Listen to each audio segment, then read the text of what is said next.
يا مرحبا.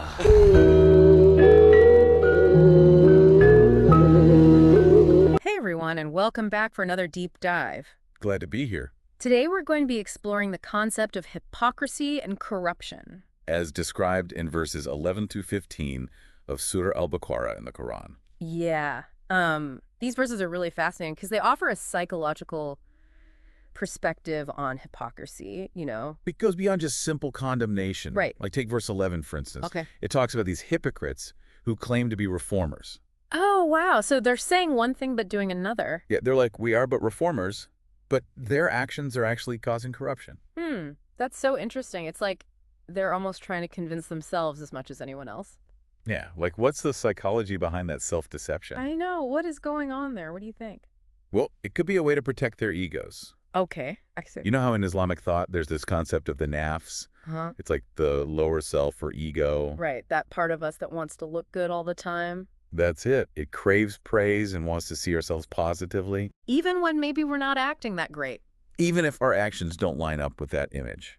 So they're basically trying to maintain a sense of moral superiority Yeah, exactly. while still doing corrupt things. While engaging in those corrupt practices. And this doesn't just happen with individuals, right? No, you see it with groups too. Like when a group will do something harmful but say it's for the greater good. Exactly. I've definitely seen that happen. Oh yeah, for sure. And it's like their good intentions just totally blind them to the harm they're causing. And that's exactly what verse 12 points out. Oh, really? It says, unquestionably, it is they who are the corruptors, but they perceive it not.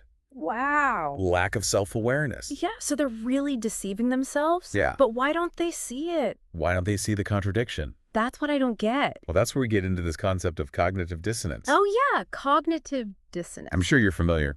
But in this context, it's really about how people can rationalize holding those conflicting beliefs and behaviors To make themselves feel better. to reduce that inner tension. Like when you eat a whole bag of chips, even though you're trying to be healthy. Yeah, we all do it.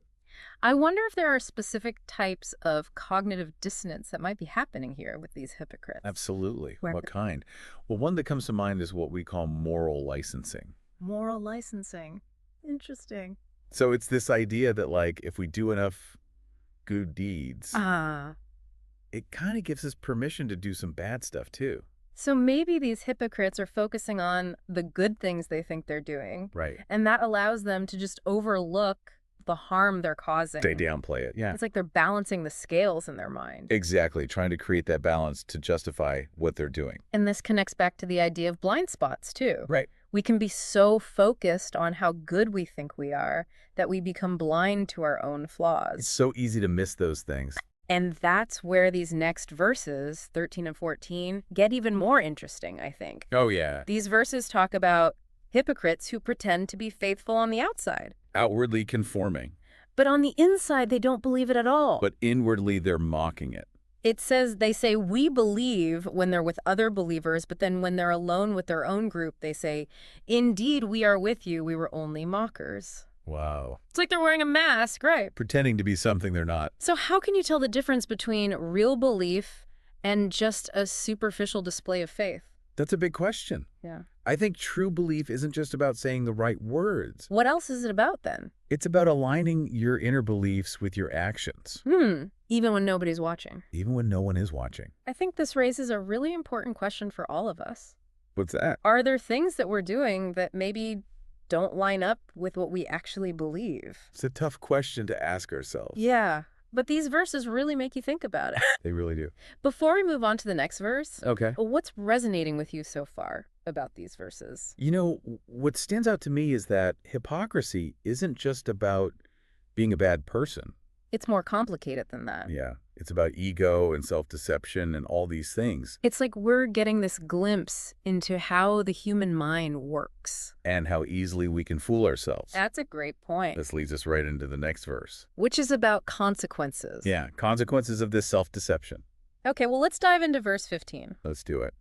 You know, as we get into this next verse, verse 15, Okay. it's important to remember that these verses aren't just about, like, pointing fingers at other people. It's so easy to do that, though, right? see someone else's hypocrisy. Right, but these verses, they're really like holding up a mirror. To all of us. To all of us, yeah. They're saying, hey, look at yourself. Yeah, am I being authentic? Do my actions match up with my values? That's a good question. It is. How do we actually do that? How do we go beyond just recognizing it? Yeah, and actually start making changes. You know, one practical step is to become more aware of our own biases. Like cognitive biases. Yeah, like we were talking about earlier. Our brains are tricky. They distort things. They want to make us feel good. To fit our existing beliefs, yeah. So we need to actively look for different perspectives. Yeah, expose yourself to different viewpoints. Even if they make us uncomfortable. Read things that challenge you. Talk to people who disagree with you. It's like we need to get out of our own little echo chambers. Absolutely. It's so easy to just stay surrounded by people who agree with us all the time. Yeah, but that doesn't help us grow. Not at all. And another important thing is self-compassion. Oh, that's a good one. Recognizing our own hypocrisy can be kind of painful. It can make you feel ashamed. Yeah, or defensive. Guilty. But we got to be kind to ourselves. It's okay to not be perfect, right? Yeah. We're all works in progress. We all make mistakes. The key is to learn from them. This reminds me of something you said earlier. Oh, yeah? What's that? About these verses offering a psychological perspective.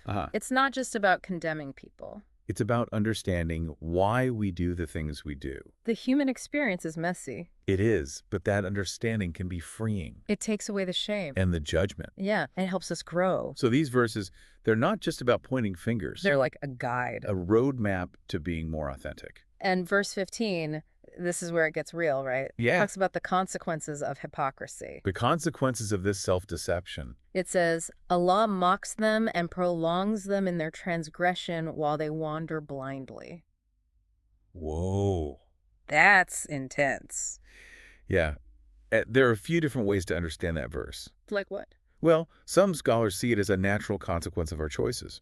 So not necessarily a punishment from God. Not directly, no. But what happens when we choose to deceive? Yeah, we end up deceiving ourselves. Trapped in our own lies. Likely. Others see it as a kind of divine justice. That those who deceive others end up being deceived themselves. Oh, that's heavy. What do you think about that? I mean, it makes you wonder, what are the ultimate consequences of hypocrisy? Yeah, for individuals, but also for society as a whole. I feel like we're seeing some of those consequences play out right now in the world around us. Oh, yeah, definitely. You know, in our next part, I'd love to talk about some specific examples of hypocrisy in modern society. That's a great idea. You can see how these verses connect to what's happening today. Okay, yeah, let's dive into that. Welcome back, everybody. It's good to be back. So in the last two parts, we've really been digging into this idea of hypocrisy. Yeah, exploring, the psychology behind it. And, what are the consequences? Both for ourselves and for society.